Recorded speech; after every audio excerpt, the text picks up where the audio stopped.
ये जो भजन साधन कर रहे हो इसको बचाओ।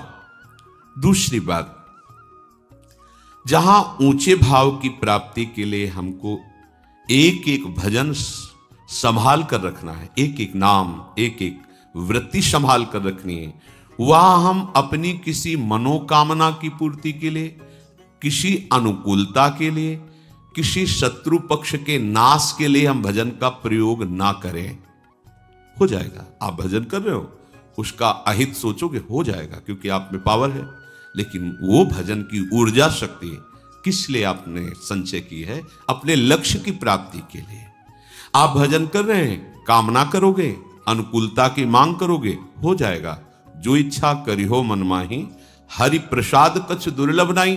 पर आपने बेच दिया अपने भजन को, फिर आपके पास रह क्या गया? फिर आपको क्या ब्रह्म संस्पर्श, क्या एकांतिक महासुख, इसकी कल्पना भी नहीं होगी आपको कि ऐसा क्या होता है ब्रह्म संस्पर्श में, ऐसा क्या होता है उस आत्यांतिक सुख में। क्योंकि आप जो साधन कर रहे हैं उसे आप बेच रहे हैं, उसे आप नष्ट कर रहे हैं। संभालिए अपने साधन को। हमें अपने भजन शक्ति की, ऊर्जा शक्ति की रक्षा स्वयं करनी है। क्या?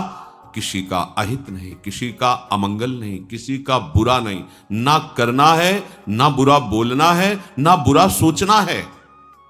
दूसरी बात, अपनी कामना की पूर्ति, अपनी अनुकूलता की मांग मुझे नहीं करनी है, मुझे अपना भजन नहीं बेचना है। अब क्या होगा? आपका आराध्य देव सब संभाल लेगा।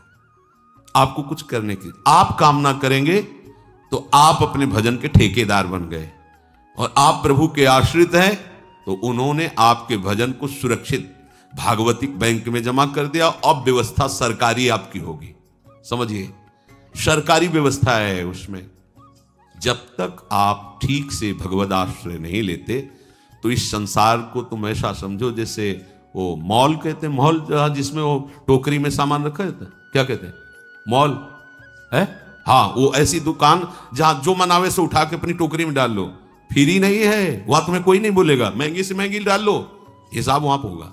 और हिसाब नहीं तो सामान छीन ली जाएगी, धक्का मार के बाहर कर दिया जाएगा। ये संसार में ऐसा मत समझना कि हर चीज फ्री है, हिसाब देना होगा सबका। हाँ, अगर सरकारी पास हो गया है फिर कोई बात नहीं। सरकारी पास मन वचन कर्म से प्रभु के अधीन होकर सारी चेष्टाएं अपने प्रभु के लिए करता है। अब उसका भरण पोषण सरकारी हिसाब से होगा, वो भागवती के हिसाब। उसको ये नहीं किया उसको उसका भजन कटेगा, नहीं, वो सरकारी हिसाब है, अब वो भागवती के हिसाब से चलता है। तो उपासक पूर्ण समर्पण होने तक ये सावधान रहे कि अपने भजन को खर्चा ना करे, बेचे ना। दो बातें, खर्चा होता है दूसरे का अनिष्ट अमंगल करने पर, और बेचना होता है अनुकूलता लेने पर, कामनाओं की पूर्ति पर। बहुत सुंदर बात। अगर आपको भजन साधन करने पर आनंद की अनुभूति नहीं हो रही तो आप अपने भजन को खर्चा कर रहे हैं, बेच रहे हैं। बंद करो ये खर्चा करना और बेचना। आप भजन कर रहे हैं, अंदर ही अंदर सोच रहे ऐसा ऐसा, वो आपका भजन जा रहा है। आप भजन कर रहे हैं, दैन्य होकर मांग रहे हैं, ये अनुकूलता मिल जाए, ये वस्तु मिल जाए, ये समस्या हट जाए। आप अपने भजन का ऐसे प्रयोग क्यों कर रहे हैं? जहां अनुकूलता के लिए भजन होता है वहां हम अपने शब्द में कह सकते हैं कि पाप रुकता नहीं है, वहां फिर पाप होना शुरू हो जाता है। हम भजन तो करें प्रभु का और मांग करें अनुकूलता की, तो लक्ष्य क्या हुआ? अनुकूलता हुई ना। हम भजन करें प्रभु का और मांग करें भजन में डूबने की, कि अभी भजन तो क्रिया हो रही है।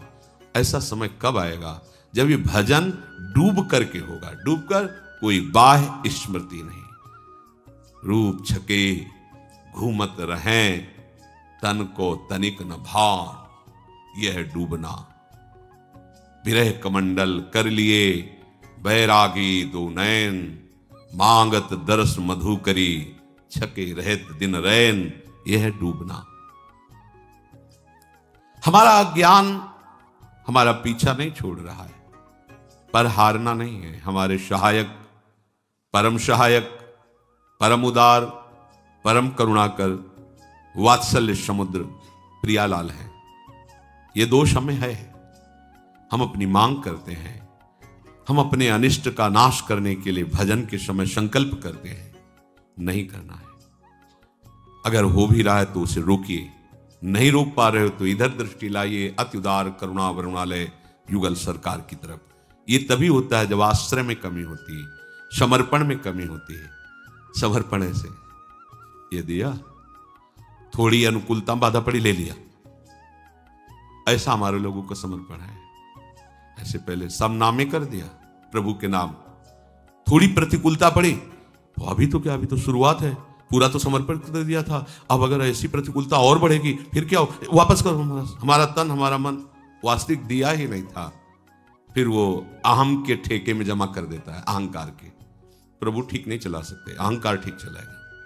वो मैं विचार करूंगा मुझे कैसे चलना है, क्या करना है, बिल्कुल अच्छे से समझो। महापुरुषों की शोध की हुई बातें हैं। बुद्धि के अभिमान को छोड़कर छोटे बच्चे की तरह हम अपने प्रभु के चरणों में समर्पित हो जाए। अजात पक्षा यु मातरम खगा, जैसे घोंसले में बैठा हुआ पंखहीन चिड़िया का बच्चा केवल मां की तरफ बाट जोहता रहता है, ऐसे शरणागत उपासक होता है। प्रभु बहुत ज्ञान विज्ञान ऐश्वर्य महिमा से संपन्न है, पर हमारी चित्तवृत्ति प्रभु के प्रतिकूल पापों का चिंतन मनन करती रहती है। बुरे आचरण, निषेधाचरण, आज्ञा विरुद्ध, यही पापाचरण है। हम भजन करना चाहते हैं प्रभु का, पर पोषण करते हैं पाप का। ये सूक्ष्म बातें हैं, ऑपरेशन है हृदय का। भजन के साथ पाप प्रवृत्ति, पाप वृत्ति, पाप चिंतन कैसे हो सकता है? दोनों एक साथ कैसे हो सकते हैं कि आपका भजन भी होता रहे और मनमानी आचरण भी होता रहे? प्रभु कहते हैं, नमाम दुष्कृतिनो मूढ़ा प्रपद्यन्ते नराधमाः मायया प्रहृत ज्ञाना आसुरम भावमाश्रिता। ये जो मूढ़ पुरुष हैं, ये भजन को समझते नहीं कि भजन किसे कहा जाता है। ये माया द्वारा हरे हुए ज्ञान वाले, आसुरी स्वभाव वाले, नीच और दूषित कर्म का चिंतन करते हुए उन कर्मों को करने वाले लोग मेरे भजन को नहीं जानते, मेरा भजन नहीं कर सकते। पापवंत कर सहज स्वभाव, भजन मोर ते भाव न काऊ। ऐसे लोग यदि कहीं किसी संत महात्मा का आश्रय मिल जाए इनको, और थोड़ी सी श्रद्धा करके उनकी आज्ञा के अनुसार चलने लगे, तो इनका भी परिवर्तन हो जाएगा। अपिचित सुदुराचारो भजते माम अनन्य भाग, साधुरिव समन्तव्या सम्यक व्यवसिता। ऐसा सांगो पांग पापाचरण करने वाला हो, पर उसको साधु समागम से एक बात निश्चय में आ गई कि भगवान के सिवा अब मेरा कोई हितैषी कल्याण करने में समर्थ नहीं है, इसलिए मैं अनन्य भाव से भगवान का आश्रय लेता हूं। तो प्रभु कह रहे, क्षिप्रम भवति धर्मात्मा शाश्वत शांतिम निगच्छति। उसे मैं बहुत शीघ्र धर्मात्मा बना दूंगा और वो परम शांति को प्राप्त हो जाएगा। तो आपको भूतकाल की चिंता छोड़कर, भविष्य काल की चिंता को छोड़कर वर्तमान के चिंतन को अब सुधारना होगा। मिलावट नहीं चलेगी उसमें। पाप का चिंतन, वासनाओं की भोग का चिंतन, संसार का चिंतन और भजन भी ना से अच्छा है, पर इतने अच्छे में पूरा जीवन व्यतीत कर दो और अनुभव न हो भगवद स्पर्श का और भगवदानंद का, तो फिर आप यही कहोगे भजन में कोई सुख नहीं है। सुख तो भोगों में ही है, क्योंकि इतने वर्ष करने पर भी हमारी वृत्ति भोग में ही सुख का अनुभव करती है। जो वर्तमान को बिगाड़ता है वो साधक कैसे हो सकता है? वर्तमान को बिगाड़ना, वर्तमान के समय में पापाचरण करना, पाप चिंतन करना, निषिद्ध बातों का चिंतन करना, और माला भी चल रहा है, ठीक बात नहीं है। उस उपासक का भविष्य कैसे सुधर जाएगा जो वर्तमान को नष्ट कर रहा है? इसलिए सर्वतो भावेन आराध्य देव को समर्पण करो। कल्याणकामी उपासक को मंद भजन में नहीं टिकना चाहिए, तीव्र भजन में आना चाहिए। तीव्र भजन, निरंतर नाम जप, पूरा विश्वास, पूरी श्रद्धा, इसी जन्म में मुझे भगवान मिलेंगे, प्रभु मिलेंगे। तीव्र नाम जप, भजन में तीव्रता, रस आने लगेगा। अपने इष्ट देव में सर्वोच्च बुद्धि, अपने इष्ट देव में सर्व सामर्थ्यता, अपने इष्ट देव में सर्वलोक महेश्वर का भाव, भजन की तीव्रता, हो गया निर्मल मन। अपने इष्ट देव में सर्वोच्च, हमारे प्रिया प्रीतम से बढ़कर कोई नहीं, सर्व सामर्थ्यता, सारी सामर्थ्य इनके चरणों में विराजमान है। सर्वलोक महेश्वर, यद्यपि सकल लोक चूड़ाम, जैसे हरिवंश करत अपनो जस प्रगट अखिल ब्रह्मांडन, क्योंकि अखिल ब्रह्मांडों के स्वामी है। हमारा भाव निर्मल हो जाएगा, शुद्ध हो जाएगा, ये अन्य चिंतन छूट जाएगा। इसलिए मंद भजन से काम नहीं चलेगा, भजन में तीव्रता होनी चाहिए। सच्ची बात, सब प्रभु ही है। एक बार पूज्य भाई जी महाराज कह रहे, एक उपासक ने, सज्जन ने सभा में खड़े होकर कहा कि मुझे कृष्ण दर्शन कराओ। तो जाने आप प्रवचन कर रहे हो, बड़े भक्त हो, कृष्ण दर्शन होते हैं अलग अलग सुख। तो भाई हम हाथ जोड़कर कहते मेरे में ताकत नहीं है। पूज्य भाई जी श्री हनुमान प्रसाद पोद्दार जी महाराज, और तुमको सही बतावे तो रामकृष्ण में भी ताकत नहीं है। ऐसा क्यों कहा भाई जी? जलते, क्योंकि आप यदि दर्शन ना करना चाहो तो वो तो सबके सामने है ही। कहो सो कहा जहां प्रभु ने। दुर्योधन ने दर्शन किया क्या पूरे जीवन में? एक बार भी श्री कृष्ण का। सैकड़ों बार मिला होगा लेकिन दर्शन नहीं किया उसने, प्रभु को प्रभु भावना से दर्शन नहीं किया। ऐसे ही हम कभी भी प्रभु से विलग नहीं हैं, पर प्रभु भाव नहीं है ना तो हमें दर्शन नहीं हुआ। इसी मृत्यु लोक में प्रभु के कई बार अवतार प्रकट में हुए हैं, पर हमारे अंदर चाह नहीं रही प्रभु से मिलन की, इसलिए मिले हुए भी कभी उनका दर्शन नहीं हो पाया। प्रभु सबके हृदय में विराजमान हैं, यद्यपि वो चाहें तो उनकी चाह में कोई, पर उनकी चाह तभी जब हमारी चाह हो जाए ना उनसे मिलने की, तभी। प्रभु की कृपा से प्रभु के दर्शन संभव हैं तब जब आपके अंदर प्रभु के मिलन की उत्कट चाह, ये उत्कट चाह प्रभु को मजबूर कर दे माया का पर्दा हटा करके दर्शन देने के लिए, तब बात। प्रभु को आना ही पड़ेगा।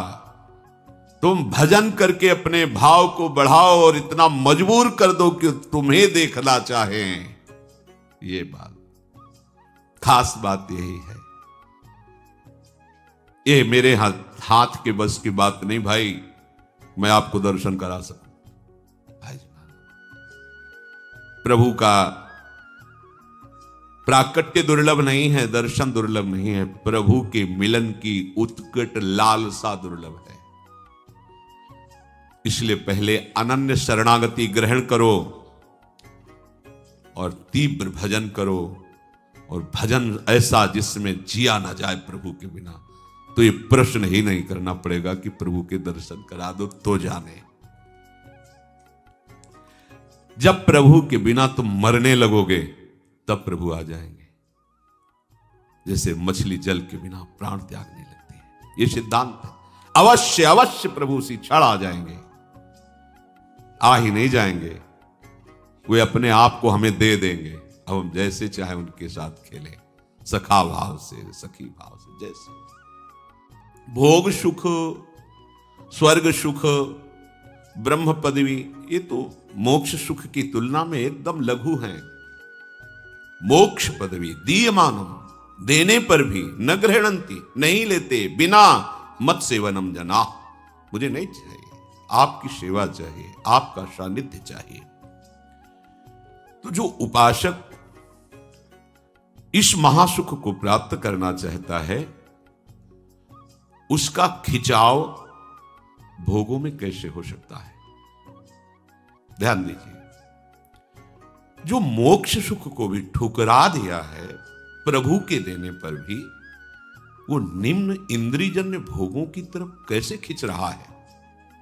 चल तो उसी मार्ग में रहा है, वही नाम जप रहा है जो ऐसा सिद्ध महापुरुष जपता है, उसी लीला का गायन कर रहा है जो ऐसे सिद्ध महापुरुष लीला गायन श्रवण में मगन है, उसी धाम का आश्रय लिए है जिसमें ऐसा महापुरुष आश्रय लिए हुए है। तो वही सामग्री, वही नाम रूप लीला धाम, पर आपको ऐसा सुख क्यों प्राप्त नहीं हो रहा है?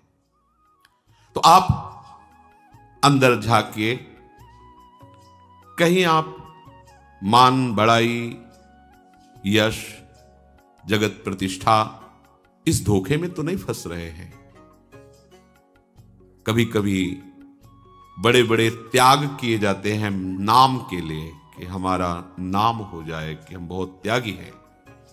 कभी कभी भजन का बड़ा आडंबर किया जाता है प्रतिष्ठा के लिए, कि हम बड़े भजनानंदी हैं, त्यागी, भजनानंदी, गुणवान, जगत उद्धार के लिए हमारा प्रादुर्भाव हुआ है।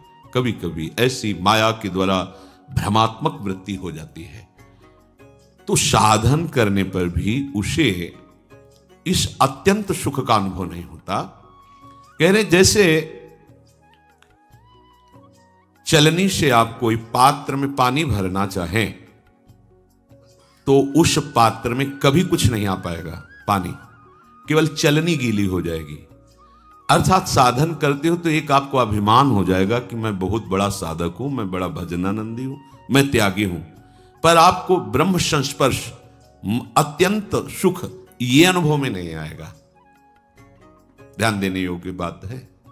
साधन कर रहे, अत्यंत सुख के मार्ग वाला लक्ष्य रख रहे हैं, मान बढ़ाई, प्रतिष्ठा, शरीर सुख, आराम, तो आपको जैसे चलनी से कोई पात्र भरने की चेष्टा करे तो केवल चलनी गीली होगी, पात्र में नहीं कुछ जा पाएगा।